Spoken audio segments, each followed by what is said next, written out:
Nampak tak? Kalau belajar bab 6,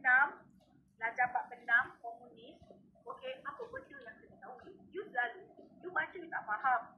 Okay? Kalau you nak tahu you faham, you tanya soalan. Kalau you menjawab soalan tu, you okey lah.